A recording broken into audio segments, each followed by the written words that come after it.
ভাই আহমদ মুসা, সবাই আপনাকে একটা গুরুদায়িত্ব দিয়েছে। দায়িত্ব আপনাকে গ্রহণ করতেই হবে। অন্যান্য দেশের মতো চীনের মুসলমানদের জন্য অনেক কিছু আপনি করেছেন। সর্বশেষের এ বড় কাজটাও আপনাকেই করতে হবে, বলল ইরুকিন আহমেদ ওয়াং। জি জনাব, সবাই চেয়েছেন আমি আমার কথা বলবো। ইরুকিন আহমেদ ওয়াং আহমদ মুসাকে জড়িয়ে ধরে ধন্যবাদ জানিয়ে তার জায়গায় ফিরে গেল। আহমদ মুসা ঘুরে দাঁড়াল হলো জুড়ে গোল হয়ে বসা চীনের আঞ্চলিক নেতৃবৃন্দের দিকে। আহমদ মুসা সকলকে সালাম দিল। হামদ ও সানা পাঠের পর বলল, শ্রদ্ধেয় গুরুজন এবং ভাই ও বোনেরা, আমাকে বোনদের পক্ষ থেকে দুটি বিষয়ে মত বা প্রস্তাব পেশ করতে বলা হয়েছে। তার একটি হল উইঘুরদের ঐক্যের বিষয়, অপরটি চীন রাষ্ট্রের সাথে সিনকিয়াং সহ চীনের মুসলমানদের সম্পর্ক। এই দুই বিষয় বলার আগে আরও দু একটি কথা বলব, বলে একটু থামল আহমদ মুসা। একটা দম নিয়ে আবার বলতে শুরু করল, পৃথিবী যেমন এক, তেমনি পৃথিবীর সব মানুষ নিয়ে একটাই জাতি। চীনা, আরব, রুশ, ইউরোপিয়ান, আমেরিকান, আফ্রিকান, মুসলমান, খ্রিস্টান, হিন্দু, বৌদ্ধ, জুদাইজম সবাই মিলে আমরা এক মানবজাতি। মানবজাতির জন্যে আল্লাহ জীবনাদর্শ হিসেবে পথও একটাই দিয়েছেন, কিন্তু সেই পথ তিনি মানবজাতির উপর চাপিয়ে দেননি। এই পথ গ্রহণ এবং গ্রহণ না করার স্বাধীনতা তিনি মানুষের জন্যে উন্মুক্ত রেখেছেন। এটা এজন্যে যে মানুষ পথ না বিপদ গ্রহণ করে তা তিনি দেখতে চান। এই পৃথিবীতে মানুষের জন্যে এটাই পরীক্ষা। পরীক্ষার ফলের ভিত্তিতেই মানুষের জন্যে চিরন্তন জান্নাত অথবা চিরন্তন জাহান্নাম নির্ধারিত হবে। অতএব জীবনপথ বা জীবনাদর্শ নিয়ে বিরোধ ও হানাহানি হবার কোনো কারণ নেই। যেখানে আল্লাহ জীবনাদর্শ মানুষের উপর চাপিয়ে দিতে চাননি, সেখানে মানুষ, বিশেষ করে মুসলমানরা, তা কারো উপর চাপিয়ে দিতে অবশ্যই যাবে না। কিন্তু যেহেতু প্রায় সকল জীবনাদর্শই প্রচারমুখী, তাই একের প্রচারে অন্যের বাধা দেয়া থেকে হানাহানি সংঘাত বাঁধতে পারে। এক্ষেত্রে সত্য পথের অনুসারী হিসাবে মুসলমানদেরকে অবশ্যই সাবধান হতে হবে, যাতে তারা কোনো সংঘাতের নিমিত্ত না হয়। কারণ সত্য পথের সন্ধান সব মানুষের সামনে আনার জন্যে দুনিয়ায় শান্তি ও সহাবস্থান প্রতিষ্ঠিত থাকা মুসলমানদের জন্যেই বেশি প্রয়োজন। রাসূল সাল্লাল্লাহু আলাইহি ওয়াসাল্লামের নবুয়তের ৬১০ খ্রিস্টাব্দ পর হুদায়বিয়ার সন্ধির পূর্ব পর্যন্ত ১৮ বছরে ইসলামের প্রচার ও প্রসার মক্কা ও মদিনার বাইরে কোথাও হতে পারেনি। কিন্তু ৬২৮ খ্রিস্টাব্দ হুদায়বিয়ার সন্ধির পর মাত্র ২ বছরে সমগ্র আরবে ইসলামের প্রচার ও প্রসার সহ রক্তপাতহীনভাবে মক্কা বিজয় ৬৩০ খ্রিস্টাব্দ সম্ভব হয়। রাসূলুল্লাহ সাল্লাল্লাহু আলাইহি ওয়াসাল্লামের মৃত্যুর ৬৩২ খ্রিস্টপূর্বেই এই শান্তির সময়ে ইসলামের প্রচার পারস্য, রোমান ও আবিসিনিয়া সম্রাটের দরবারসহ আঞ্চলিক রাজাদের দরবার পর্যন্ত পৌঁছে যায়। সুতরাং হুদায়বিয়ার সন্ধির মতো ত্যাগ স্বীকার করে হলেও শান্তির পরিবেশ মুসলমানদের বজায় রাখা দরকার। তবে অহিংস প্রচারের পথে বাধা এলে ধৈর্য ও প্রতিরোধ এ দুই শক্তির মাধ্যমে বাধাদানকারীদের মোকাবিলায় কোনো বাধা নেই। থামল একটু আহমদ মুসা। পিনপতন নীরবতার মধ্য দিয়ে সবাই আহমদ মুসার কথাগুলো যেন গোগ্রাসে গিলছিল। আহমদ মুসা থামতেই শীর্ষ নেতৃবৃন্দসহ সকলেই টেবিল চাপড়ে আনন্দ প্রকাশ করল। প্রিয় মুরব্বীগণ এবং ভাই ও বোনেরা, আবার বলতে শুরু করল আহমদ মুসা, কোনো দেশেই কাউকে বহিরাগত বলে গালি দেয়া যাবে না, যদি সে বৈধভাবে আসে এবং আইনানুগ নাগরিক হিসাবে বাস করে। চীনে মুসলমানদের আগমন বৈধ ও সম্মানজনক পথে হয়েছে, তবে এখানে হানদের আগমন অনেক আগে, প্রাগৈতিহাসিক সময় ঘটেছে। এদিক থেকে তাদেরকে চীনের আদিবাসী বলে মানতে হবে, হানদেরকেও মানতে হবে। মুসলমানরা চীনের স্থায়ী ও সম অধিকারী অধিবাসী। এটাই পৃথিবীর মানব কালচার। পৃথিবীর সব দেশেই এমন নতুন পুরাতন সবাইকে সমভাবে নিয়ে জাতি গঠন হয়েছে। সম্মানিত নেতৃবৃন্দ এবং ভাই ও বোনেরা, আপনারা উইঘুরদের সম্পর্কে আমার চেয়ে অবশ্যই ভালো জানেন। আমি মাত্র আপনাদের স্মরণ করিয়ে দেবার জন্যেই কিছু বলব।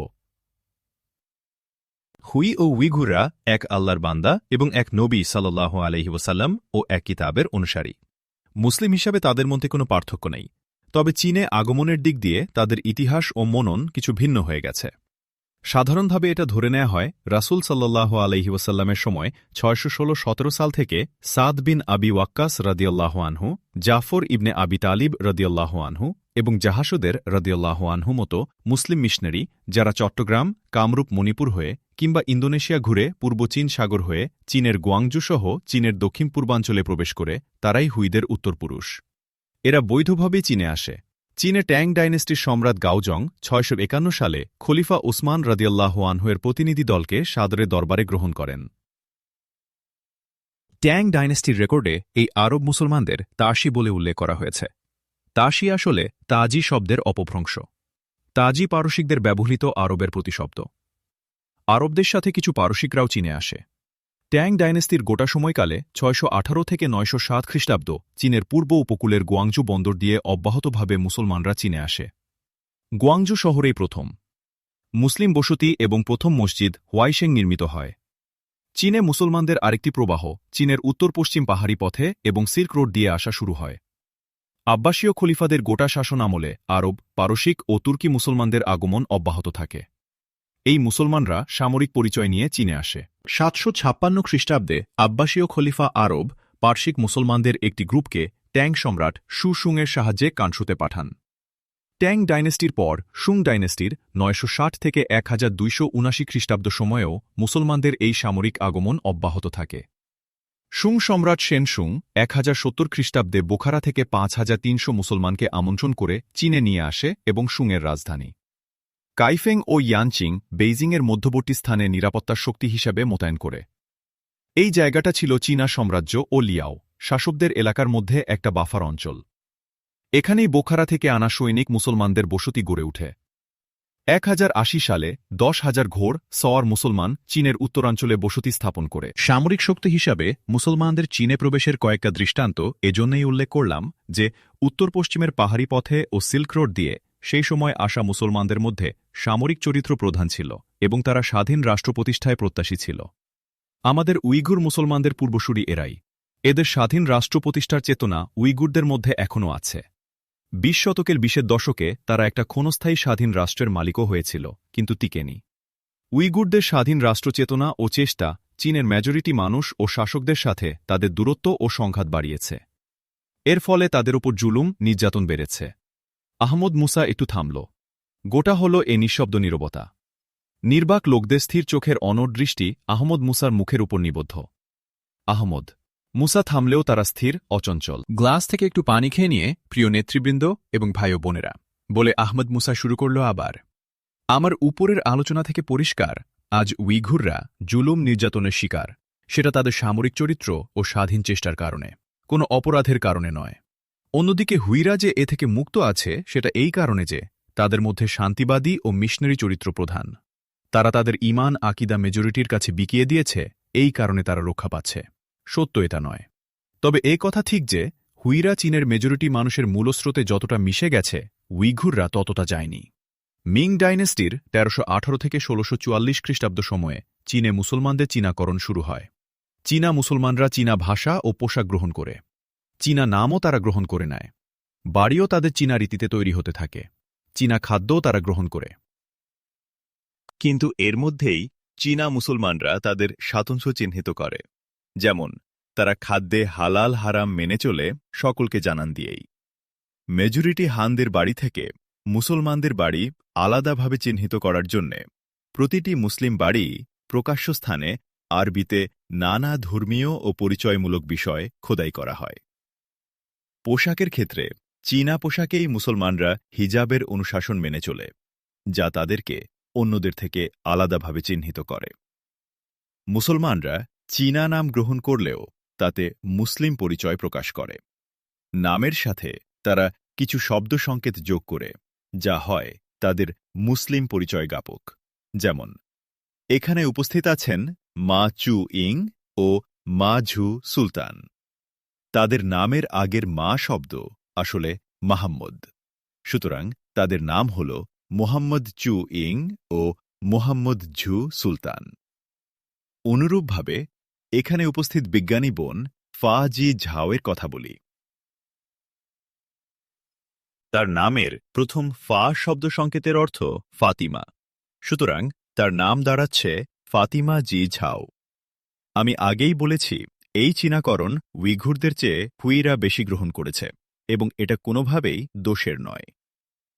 ইসলামের ইতিহাস হল মুসলমানরা যে দেশেই গেছে সে দেশের দেশজ সংস্কৃতি তারা গ্রহণ করেছে, কিন্তু ধর্মীয় সংস্কৃতি নয়। দেশজ সংস্কৃতি ও ধর্মীয় সংস্কৃতির মধ্যে পার্থক্য হল, দেশজ সংস্কৃতি হল দেশের সেই সব ক্রিয়াকর্ম যার সাথে ধর্মীয় কোনো আচার, আদর্শ ও মূল্যবোধ যুক্ত নয়। অন্যদিকে যেসব ক্রিয়াকর্মের সাথে ধর্মীয় বিশ্বাস ও আচার আচরণ যুক্ত থাকে সে ধর্মীয় সংস্কৃতির মধ্যে পড়ে। চীনের মুসলমানরা চীনাকরণের মধ্য দিয়ে চীনের দেশজ সংস্কৃতিই গ্রহণ করে, ধর্মীয় সংস্কৃতি নয়। সুতরাং চীনা মুসলমানরা যা করেছে তা পুরোপুরি ইসলামের মধ্যে থেকেই করেছে, এবং এটা অবশ্য করণীয় বিষয়ও, কারণ ইসলাম বিশ্ব ধর্ম। পৃথিবীর প্রতিটি দেশের দেশজ সংস্কৃতি ইসলামেরই সংস্কৃতি। থামল আহমদ মুসা। আহমদ মুসা থামতেই পিনপতন নীরবতা ভেঙে দিয়ে চারদিক থেকে টেবিল চাপড়ানোর শব্দ উচ্চকিত হয়ে উঠল। দেখা গেল সবার আগে টেবিল চাপড়ানো শুরু হয়েছিল উইঘুর নেতা ইরকিন আহমেদ ওয়াং ও আবু জিয়াদ জুবায়ের আওয়াংয়ের টেবিল থেকে। প্রিয় হুই ও উইঘুর মুসলিম ভাই ও বোনেরা, আবার শুরু করল আহমদ মুসা। উইঘুর মুসলিমরা আজ রাজনৈতিক কারণে জুলুম নির্যাতনের শিকার হয়েছে। এ বিষয়টা নতুন নয়। চীনের ইতিহাসে বিভিন্ন সময় মুসলমানরা রাজনৈতিক জুলুম নির্যাতনের শিকার হয়েছে, এমনকি গণহত্যার শিকার হয়েছে উইঘুর নির্বিশেষে। বিশেষ করে মিং ডাইনেস্টি ও কিং ডাইনেস্টির দ্বন্দ্বে লক্ষ লক্ষ মুসলমান নিহত হয়। দুঃখজনক, দুই পক্ষেই বড় বড় মুসলিম জেনারেল ছিলেন। মুসলিমরা মুসলিমদের হত্যা করেছে মিং বা কিং সম্রাটদের স্বার্থ রক্ষার জন্যে। মুসলিম জেনারেল মা দাহান, মা ইয়াংলিন, মা কিং, নানতিং প্রমুখ কিং ডাইনেস্টির জেনারেল জোনটা এর পাশে দাঁড়িয়ে মুসলমানদের নির্বিচারে হত্যা করে। এই মুসলিম জেনারেলরা ডানগান বিদ্রোহের সময় কিংপন্থী মুসলিম জেনারেল মা দাহান, মা ইয়াংলিন এবং মা ওয়াংফুর নেতৃত্বাধীন মুসলমানদের উপর গণহত্যা চালায়।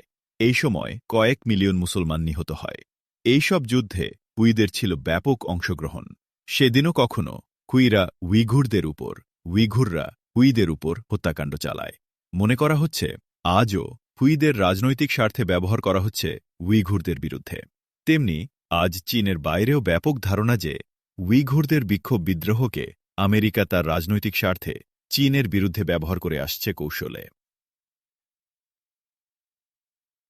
হুই উইঘুরদের মধ্যে বিরোধ বাঁধানোর চেষ্টা রাজনৈতিক স্বার্থে এবং উভয় সম্প্রদায়কে ধ্বংস করার জন্যে। জোয়ান বাহিনীর অন্তর্ভুক্ত চীনের সৈনিক, পুলিশ, আমলারা চীন সরকারের নাম ভাঙিয়ে আজ দেশ জুড়ে এই কাজই করছিল, তার প্রমাণ এবার হাতে কলমে পাওয়া গেছে। একটু থামল আহমদ মুসা, চারদিকে সকলের দিকে একবার তাকাল এবং সঙ্গে সঙ্গেই আবার বলল, হুই ও উইঘুরদের নিয়ে আমার কথা এ পর্যন্ত। এর চেয়ে বিস্তারিত কিছু আমি বলতে চাই না। আহমদ মুসার এই কথার সাথে সাথেই চারদিক থেকে টেবিল চাপড়ে তাকে স্বাগত জানানো হল। সবচেয়ে দীর্ঘক্ষণ টেবিল চাপড়াল উইঘুর নেতা ইরকিন আহমেদ ওয়াং। আহমদ মুসা কথা আবার শুরু করল। আমার শেষ কথা চীন রাষ্ট্রের সাথে মুসলমানদের সম্পর্ক নিয়ে। এই সম্পর্ক হবে কি জিহাদের সংঘাতের, না শান্তি, সহযোগিতা ও সমঝোতার? এই প্রশ্নের উত্তর খোঁজার আগে আমি একটা ছোট গল্প বলব। এই গল্প আমি অনেকবার অনেক জায়গায় বলেছি। গল্পটা হল, আফগানিস্তানের খোরাসান অঞ্চল তখন এক নিপীড়ক শাসকের অধীনে। সেই সময় খোরাসান থেকে একদল প্রতিনিধি গেল ইমাম আবু হানিফা রহিমাহুল্লাহের কাছে। তারা ইমাম আবু হানিফার কাছে তাদের অত্যাচারী শাসকের বিরুদ্ধে জিহাদ করার অনুমতি চাইল। ইমাম আবু হানিফা রহিমাহুল্লাহ অনুমতি দিলেন না। ফিরে গেল প্রতিনিধি দলটি। কিছুদিন পর প্রতিনিধি দলটি আবার ফিরে এলো ইমাম আবু হানিফা রহিমাহুল্লাহের কাছে। আগের মতোই জিহাদের অনুমতি চাইল। ইমাম আবু হানিফা অনুমতি দিলেন না। ফিরে গেল দলটি আবার। তৃতীয়বার প্রতিনিধি দলটি আবার এলো ইমাম আবু হানিফার কাছে এবং আগের মতোই জিহাদের অনুমতি চাইল। অনুমতি দিলেন না ইমাম আবু হানিফা রহিমাহুল্লাহ। প্রতিনিধি দলটি এবার প্রবল প্রতিবাদ তুলে বলল, আল্লাহ অনুমতি দিয়েছেন, আপনি দিবেন না কেন? উত্তরে ইমাম আবু হানিফা রহিমাহুল্লাহ বললেন, ইসলামে আত্মহত্যা নিষিদ্ধ, এই কারণে আমি অনুমতি দেব না। প্রতিনিধি দল বলল, আমরা তো আত্মহত্যা করতে যাচ্ছি না, জিহাদ করতে যাচ্ছি। ইমাম আবু হানিফা রহিমাহুল্লাহ বিষয়টা তাদের বুঝিয়ে দিয়েছিলেন। বুঝিয়ে দেওয়ার বিষয়টা এই ছিল যে জিহাদের জন্যে কমপক্ষে প্রয়োজন একটা স্বাধীন ভূখণ্ড, একটা বৈধ কর্তৃত্ব এবং একটা অনুগত জনগোষ্ঠী। এসব ছাড়া প্রতিষ্ঠিত, সুসংগঠিত, জনসমর্থন সমৃদ্ধ, শক্তিমান একটা সরকার বা রাষ্ট্রের বিরুদ্ধে জিহাদে নামা আত্মহত্যাই বটে। তৃতীয়বারও প্রতিনিধি দলটি ফিরে গিয়েছিল। খোরাসানে জিহাদ আর হয়নি। ইমাম আবু হানিফা রহিমাহুল্লাহ যা করেছেন, জিহাদ শুরু করা সম্পর্কে এটাই ইসলামের দৃষ্টিভঙ্গি। আল্লাহ রসুল সাল্লাল্লাহু আলাইহুসাল্লাম মক্কায় শতভাবে নির্যাতিত হয়েছেন। নির্যাতিত অনেককে দেশ ত্যাগের অনুমতি দিয়েছেন, কিন্তু প্রতিরোধ তো দূরে থাকো, সরব বিক্ষোভ প্রতিবাদও করেননি। জিহাদের অনুমতি আসে মদিনায় স্বাধীন রাষ্ট্র গঠনের পর। তাই বলে কি রাসূল সাল্লাল্লাহু আলাইহুসাল্লামের মক্কার জীবন ব্যর্থ? না, ব্যর্থ নয়।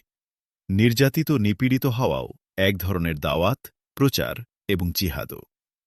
এই দাওয়াত ও প্রচারের মাধ্যমেই মক্কায় ইসলামের প্রসার ঘটেছিল। একটা মুসলিম কমিউনিটির জন্ম হয়েছিল, তৈরি হয়েছিল সোনার মানুষ, যারা মদিনা রাষ্ট্রের হাল ধরেছিল। আমি আমার বক্তব্যের শুরুতেই বলেছি, হুদায়বিয়ার সন্ধি উত্তর শান্তির পরিবেশে। ইসলামের যে বিস্তার ঘটে, হুদায়বিয়ার সন্ধিপূর্ব যুদ্ধ ও অশান্তির পরিবেশে তা ঘটেনি। সে সময়ের জিহাদের প্রায় সবই ছিল আত্মরক্ষামূলক। শক্তির বিরুদ্ধে মুসলিম জাতির অস্তিত্ব ও স্বাধীনতা টিকিয়ে রাখার জন্যই ছিল। ইসলামের দাওয়াত ও প্রচারের সুযোগ এ সময় কম ছিল। হুদায়বিয়ার সন্ধি উত্তর সময়ে আল্লাহ রসুল সাল্লাল্লাহু আলাইহি ওয়াসাল্লামকে এই সুযোগ দিয়েছিল। তরবারি, বন্দুক বা শক্তির চেয়ে তাওহীদের বিপ্লবী ডাক ও মানবিক আহ্বান ইসলামের প্রসারের জন্যে অনেক গুণ বেশি শক্তিশালী। ভারতের ইতিহাসে এক বিস্ময়কর জিনিস আমি দেখেছি।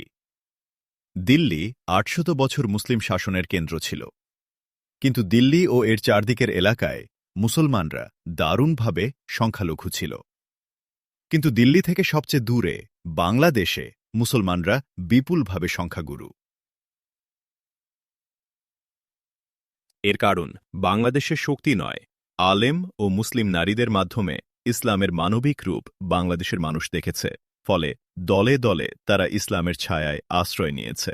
আমি মনে করি মুসলিম সংখ্যাগরিষ্ঠ দেশে ইসলামের মূলমন্ত্র তাওহীদের মানবিক দাওয়াতেই বড়, জিহাদ নয়।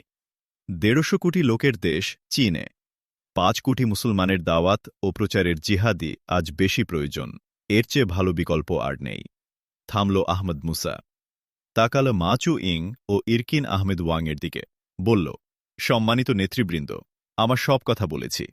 চীন রাষ্ট্রের সাথে মুসলমানদের সম্পর্ক কেমন হওয়া উচিত সে বিষয়ে মৌল বা নীতি কথা আমি বলেছি।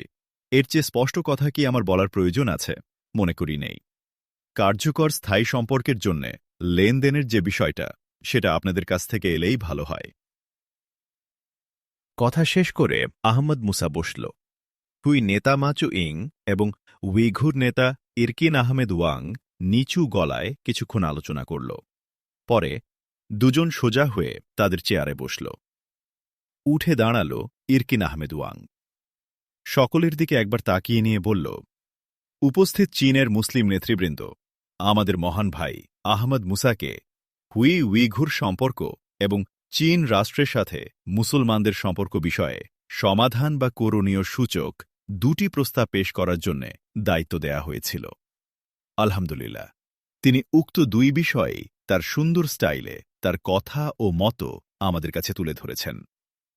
তার কথা ও মত বোঝার ক্ষেত্রে আপনাদের কারো কাছে কোনো অস্পষ্টতা বা প্রশ্ন আছে কিনা? ইরকিন আহমেদ ওয়াংয়ের কথা শেষ হওয়ার সাথে সাথে সবাই একসঙ্গে আলহামদুলিল্লাহ ধ্বনি দিয়ে উঠল। বলল, না, আমাদের কাছে কোনো অস্পষ্টতা নেই। তিনি ইতিহাস ও দৃষ্টান্ত সামনে এনে অপরূপ দক্ষতার সাথে জটিল বিষয়কে সরল সোজা করে আমাদের বুঝিয়ে দিয়েছেন। আল্লাহ আমাদের মহান ভাইটাকে সফল দীর্ঘজীবন ও উত্তম যা দান করুন। উঠে দাঁড়াল ইরকিন আহমেদ ওয়াং। সকলকে ধন্যবাদ দিয়ে বলল, আপনারা ঠিকই বলেছেন, আমরা চীনে বাস করি, চীনের ইতিহাস আমরা জানি, কিন্তু মহান ভাই আহমদ মুসা আজ চীনের ইতিহাসকে, উইঘুরদের ইতিহাসকে নতুনভাবে আমাদের শিখিয়েছেন। এই শিক্ষা, এই জানা আমাদের ছিল না। থামল ইরকিন আহমেদ ওয়াং। তার কণ্ঠ আবেগে রুদ্ধ হয়ে গিয়েছিল। একটু থেমেই ইরকিন আহমেদ ওয়াং আবার শুরু করল। প্রিয় ভাই আহমদ মুসাহুই ও উইঘুরদের জীবন ও বৈশিষ্ট্যের বাস্তবতা তুলে ধরে ইসলামী জীবনাদর্শের শিক্ষা সামনে এনে তিনি উইঘুরদের একসাথে মিলিয়ে দিয়েছেন এবং তাদের ঐক্য অবধারিত করে তুলেছেন। এখন ভাবতে আমার লজ্জাবোধ হচ্ছে, ইগো প্রভাবিত আবেগ এবং অবাস্তব রাজনৈতিক স্বার্থ ও শক্তিকে বড় করে দেখতে গিয়ে আমরা চীনে ইসলামের বৃহত্তর স্বার্থকে ক্ষতিগ্রস্ত করার চেষ্টা করেছি। আল্লাহ আমাদের মাফ করুন। আমার খুবই দুঃখ হচ্ছে, মাত্র কয়েকদিন আগে আমি আমার বড় ভাই ও মুরব্বী সম্মানিত হুই নেতা সাইয়েদ ইমাম মাচু ইংয়ের সাথে রাজনৈতিক প্রশ্নে অকথ্য ভাষায় কথা বলেছি। কথা থেমে গেল ইরকিন আহমেদ ওয়াংয়ের। কান্নায় রুদ্ধ হয়ে গিয়েছিল তার কণ্ঠ। মাচু ইং উঠে দাঁড়িয়ে জড়িয়ে ধরল ইরকিন আহমেদ ওয়াংকে। এই চারদিক থেকে টেবিল চাপড়ানোর আনন্দধ্বনি গর্জন করে উঠল। সকলের মুখে স্বস্তি ও শান্তির হাসি। সম্মেলনের এক প্রান্ত থেকে উঠে দাঁড়াল কাশগড়ের উইঘুর নেতা জিয়ান জি জাব্বার এবং সাথে সাথে আনন্দে চিৎকার করে বলে উঠল, আল্লাহ অশেষ করুণায় আমাদের মিলন হোক চিরদিনের। মহান নেতা আহমদ মুসা জিন্দাবাদ। হলোটা সহাস্য কথা, গুঞ্জনে ভরে গিয়েছিল। এবার সামনে দাঁড়াল হুই নেতা মা চু ইং। হাত তুলে সবাইকে নীরব হতে বলল। নিমিষেই নীরবতা নেমে এলো ঘরে। সবাইকে উদ্দেশ্য করে মা চু ইং বলল, চীনের প্রিয় মুসলিম নেতৃবৃন্দ, আমাদের মহান ভাই আহমদ মুসা বললেন, চীন রাষ্ট্রের সাথে আমাদের স্থায়ী ও কার্যকর সম্পর্কের জন্যে চীন সরকারের সাথে আমাদের লেনদেনের হিসাব আমাদেরকেই করতে হবে। এ বিষয়ে আপনাদের মতো কি? দ্রুত উঠে দাঁড়াল চীনে মুসলমানদের আদিভূমি গুয়াংঝুর হুই প্রতিনিধি জুবায়ের জোয়ানজু। বলল, আমাদের সম্মানিত বোন ফাজি ঝাও তাঁর বক্তব্যে বলেন, মহান ভাই আহমদ মুসা হুই ও উইঘুর তথা চীনের মুসলমানদের সমস্যা জানেন এবং চীন সরকারকেও বোঝেন। আমিও তাই মনে করি। সুতরাং মহান ভাই আহমদ মুসা এই ব্যাপারে একটা আউটলাইন দিন। বিস্তারিত আমাদের নেতৃবৃন্দ ঠিক করবেন। জুবায়েরের কথা শেষ হবার আগেই হোলের সবাই টেবিল চাপড়ে সমর্থন জানাল জুবায়ের জোয়ানজুকে। মা চু ইং এবং ইরকিন আহমেদ ওয়াং তাকাল আহমদ মুসার দিকে। আহমদ মুসা একটু হেসে উঠে দাঁড়াল। মাথা নিচু করে মুহূর্তকাল একটু চিন্তা করে মুখ তুলে সবার দিকে তাকিয়ে সবাইকে ধন্যবাদ দিয়ে বলল, প্রিয় নেতৃবৃন্দ, আমি আমার প্রতি আপনাদের ভালোবাসা ও আস্থাকে সম্মান করি। আমার জ্ঞান বিবেক অনুসারে আমার কথা আমি বলছি। বলে একটু থেমেই আবার শুরু করল, আমি যা ভাবছি তা হল, ১. সিনকিয়াং সহ চীনের মুসলমানরা চীনের অন্যান্য নাগরিকের মতোই বিশ্বস্ত ও দায়িত্বশীল নাগরিক। তারা চীনের সংবিধান মেনে চলবে ও একে রক্ষা করবে। চীনের সংবিধানে সংশোধনী এনে চীনের ধর্মীয় সংখ্যালঘুদের ধর্মীয় অধিকার স্বাধীনভাবে মেনে চলার অধিকার দেয়া হবে। ২. সিনকিয়াং আগের মতোই স্বায়ত্তশাসিত অঞ্চল থাকবে। এখানে একটা পার্লামেন্ট ও সরকার থাকবে। সব প্রদেশের মতোই এখানে কেন্দ্র নিয়োজিত গভর্নর থাকবে। সরকার প্রধান হবেন প্রধানমন্ত্রী। পার্লামেন্টের 1/3 সদস্য হবেন হান কমিউনিটি থেকে। 1/3 মন্ত্রীর পদও তারা পাবেন। স্বায়ত্তশাসিত সরকারের হাতে থাকবে স্থানীয় সরকারগুলো। আয়কর, ভূমিকর, শুল্ক কেন্দ্রীয় সরকার পাবে, কিন্তু উন্নয়ন ও ভ্যাট জাতীয় কর পাবে স্বায়ত্তশাসিত সরকার। ৩. স্বরাষ্ট্র মন্ত্রণালয়ে কেন্দ্রের হাতে থাকবে, তবে স্থানীয় পুলিশ বা কমিউনিটি পুলিশ নামে আইন শৃঙ্খলা রক্ষায় সহায়তা দানকারী ও সেবাধর্মী একটা বাহিনী স্বায়ত্তশাসিত সরকারের থাকবে। অন্যান্য প্রদেশের মতোই সিনকিয়াং কেন্দ্রীয় পার্লামেন্টে প্রতিনিধিত্ব করবে। ৪. অন্যান্য প্রদেশের মুসলমানরা সংখ্যাগুরুদের মতোই রাজনৈতিক ও অন্যান্য অধিকার ভোগ করার সুযোগ পাবে। আগামী ৫ বছর পর্যন্ত চীনের ধর্মীয় সংখ্যালঘুরা সকল চাকরি বাকরিতে উপযুক্ত একটা কোটা বরাদ্দ লাভ করবে। দেশের শিক্ষা ব্যবস্থায় প্রাথমিক স্তর পর্যন্ত ধর্মীয় শিক্ষার ব্যবস্থা থাকবে। এ ধর্মীয় শিক্ষার সিলেবাস তৈরির দায়িত্ব সংশ্লিষ্ট ধর্মীয় গ্রুপকে দেয়া হবে, যা কেন্দ্রীয় সরকার চূড়ান্ত করবে। সরকারি শিক্ষার বাইরে ধর্মীয় গ্রুপগুলো স্বপরিচালিত স্বনিয়ন্ত্রিত ধর্মীয় স্কুল প্রতিষ্ঠা করতে পারবে। 5. মুসলমানদের ধর্মীয় ও পারিবারিক সমস্যা ও অপরাধের বিচারের জন্য সরকারি বিচার ব্যবস্থার অধীনেই ফ্যামিলি বা কমিউনিটি কোর্ট থাকবে। এর বিচারক হবেন একজন মুসলিম। 6. চীনের কেন্দ্রীয় সরকারের অধীনে সকল ধর্মের প্রতিনিধি নিয়ে একটা ধর্মীয় উপদেষ্টা বোর্ড থাকবে। এই বোর্ড ধর্ম বিষয়ক সিদ্ধান্তের ব্যাপারে সরকারকে সহায়তা করবে। আহমদ মুসা একটু থামল, সঙ্গে সঙ্গেই আবার বলে উঠল, আমার কথা এখানেই শেষ। আমার মনে হয় প্রয়োজনীয় বিষয়গুলো আমার কথায় চলে এসেছে, আর বিস্তারিত। আহমদ মুসা কথা শেষ করতে পারল না। হলের সবাই উঠে দাঁড়াল। এবার টেবিল চাপড়ানো নয়, সবাই হাততালি দিয়ে উঠল। চলল হাততালি বেশ কিছুক্ষণ। হাততালির মধ্যেই তারিম বেজেন, অঞ্চলের উইঘুর নেতা আবু জিয়াদ জুবায়ের আওয়াং উচ্চকণ্ঠে বলল, আর বিস্তারিত দরকার নেই। আপনি যা বলেছেন সেটুকু পেলেই আমাদের 16 আনা পাওয়া হবে। আপনাকে ধন্যবাদ মহান ভাই আহমদ মুসা। ঠিক প্রয়োজনীয় চাওয়াগুলোই আপনার মুখ থেকে বেরিয়ে এসেছে। মহান রাব্দুল আলামিনের অশেষ শুকরিয়া যে তার দয়ায় আপনাকে আমরা পেয়েছি। সবাই আরেক দফা হাত দিয়ে আবু জিয়াদ জুবায়ের আওয়াংকে স্বাগত জানাল। আহমদ মুসা বসে পড়েছে। উঠে দাঁড়াল ইরকিন আহমেদ ওয়াং। বলল, ভাই আবু জিয়াদ জুরায়ের আওয়াং ঠিক বলেছেন।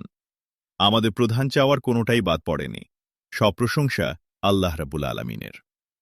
একজন সফল মানুষের যা প্রয়োজন তা সবই তিনি মহান ভাই আহমদ মুসাকে দিয়েছেন। যুদ্ধের ময়দানে তিনি যেমন অজেয়, তেমনি তিনি শান্তির বৈঠকেও অবিস্মরণীয়। আমরা মাফ করবেন জনাব, আমাদের হাতে বোধহয় খুব সময় নেই। আমাদের যে মতামত হবে তা চূড়ান্ত করতে হবে এবং তা চীনের নেতাদের সাথে বৈঠকে পেশ করতে হবে। সেই বৈঠকে কারা যাবে সেটাও ঠিক করতে হবে। আমাদেরকে আমাদের প্রতিটি কথার ব্যাপারে সিরিয়াস হতে হবে। আজ আমরা যা বলবো তা কয়েক বছর নয়, কয়েক যুগ নয়, কয়েক শতাব্দীর জন্যে আমাদের ভাগ্য নির্ধারণকারী হতে পারে, বলল আহমদ মুসা উঠে দাঁড়িয়ে। বৈঠক কক্ষে ফিরে এলো আবার পিনপতন নীরবতা। ধন্যবাদ মহান ভাই আহমদ মুসা। বিষয়টি নিয়ে আমাদের সিরিয়াস হওয়া প্রয়োজন। এ বলে ইরকিন আহমেদ ওয়াং ফিরে তাকাল সকলের দিকে। বলল, প্রিয় ভাইসব, আহমদ মুসা দুটি বিষয় স্পষ্টভাবে তুলে ধরেছেন। 1. উইঘুর আমরা নিজেরা আলাদা মনে করলেও শত্রুরা আমাদের আলাদা করে দেখে না। তারা উইঘুর, হান, এমনকি মুসলিম সবারই ধ্বংস চায়। এর কারণ উইঘুররা কিছু বৈশিষ্ট্যের দিক দিয়ে আলাদা বটে, কিন্তু ইসলামী আদর্শ ও ইমানিয়াতের ক্ষেত্রে আমাদের মধ্যে কোনো পার্থক্য নেই। আসুন আমরা আল্লাহ নামে শপথ গ্রহণ করি, আমরা দুই সম্প্রদায় সীসা ঢালা প্রাচীরের মতো হব। ইরকিন আহমদের কথার মধ্যেই সকলে টেবিল চাপড়ে ইরকিন আহমেদ ওয়াংকে সমর্থন জানাল। ইরকিন আহমেদ ওয়াং থেমে গিয়েছিল, আবার শুরু করল তার কথা। বলল, মহান ভাই আহমদ মুসার দ্বিতীয় কথা হল, 150 কোটি মানুষের দেশে সিংকিয়াংয়ের 1.5 কোটি মানুষের স্বাধীনতার লড়াই ইসলামের দৃষ্টিতে অবাস্তব শুধু নয়, চীনে ইসলামের ভবিষ্যতের জন্যে ক্ষতিকর।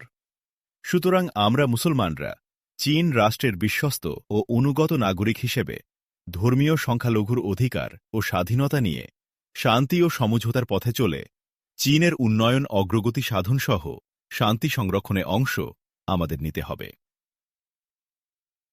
ধর্মীয় সংখ্যালঘু হিসাবে আমাদের ধর্মীয় অধিকার আমরা সর্বনিম্ন যা চাই সেটাও আহমদ মুসা তুলে ধরেছেন এবং সেটা আপনারা সকলে শুনেছেন। এখন আমরা চাই সবাই একে একে উঠে আপনাদের মতো বলুন। মনে রাখবেন, মহান ভাই আহমদ মুসা বলেছেন, আমরা আজ এখানে যে সিদ্ধান্ত নেব তা কয়েক বছর, কয়েক যুগ নয়, কয়েক শতাব্দী পর্যন্ত আমাদের ভাগ্য নির্ধারণকারী হতে পারে। প্লিজ আপনারা মত দিতে শুরু করুন। অখণ্ড নীরবতা সমাবেশ কক্ষে। গোলাকার সারির ডান প্রান্তের প্রথম ব্যক্তি রাজধানী বেইজিং যে প্রদেশের মধ্যে, সেই হুবেই প্রদেশে বসবাসকারী প্রবীণ ও প্রভাবশালী উইঘুর নেতা আহমেদ লিউচি, যাকে কিছুদিন আগে সিংকিয়াং থেকে বিদ্রোহ তৎপরতার কারণে বহিষ্কার করলে সে খুবেই প্রদেশে বেইজিংয়ের উপকণ্ঠে এসে বাস করছে, উঠে দাঁড়াল। বলল, আমি আল্লাহর অশেষ শুকরিয়া আদায় করছি। তিনি দয়া করে আমাদের পথ দেখানোর ব্যবস্থা করেছেন।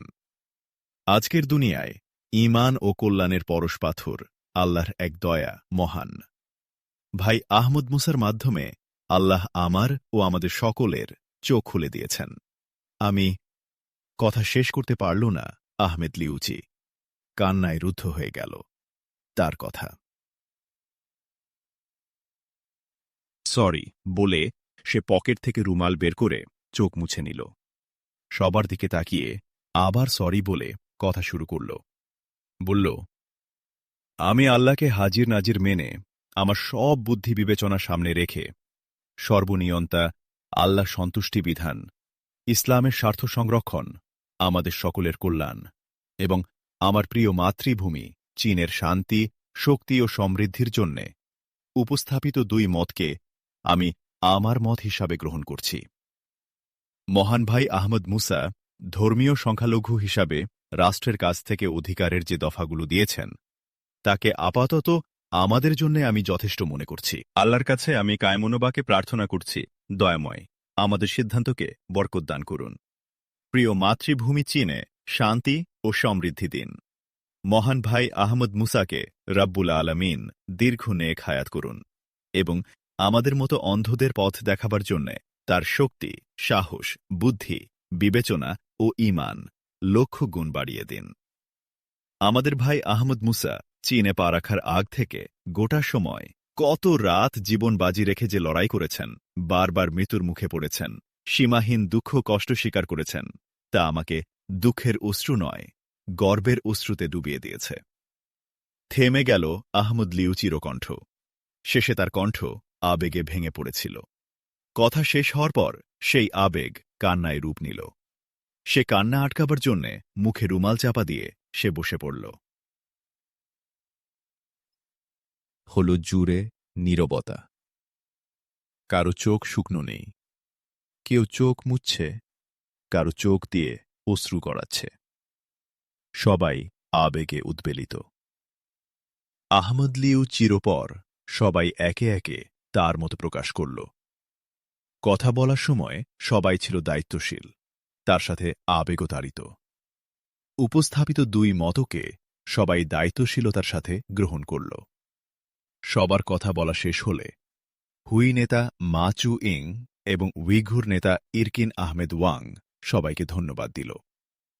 হুই নেতা মা চু ইং তার সমাপনী বক্তব্যে আনুষ্ঠানিকভাবে ঘোষণা করল, মহান ভাই আহমদ মুসা প্রস্তাবিত, ইরকিন আহমেদ ওয়াং পেশকৃত দুই মত সিদ্ধান্ত আকারে সর্বসম্মতিক্রমে গৃহীত হল।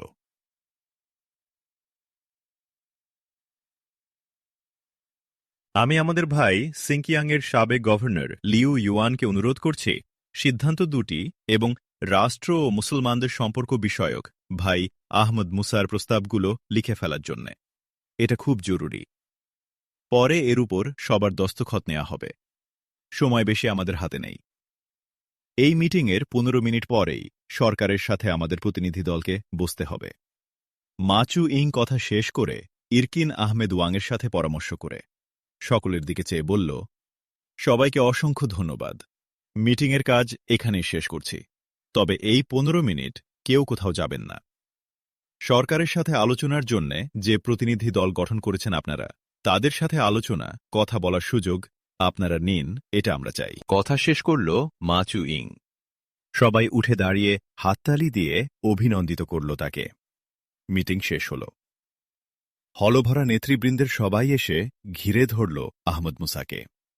হ্যান্ডশেক আর কোলাকুলি চলল বেশ কিছুক্ষণ ধরে।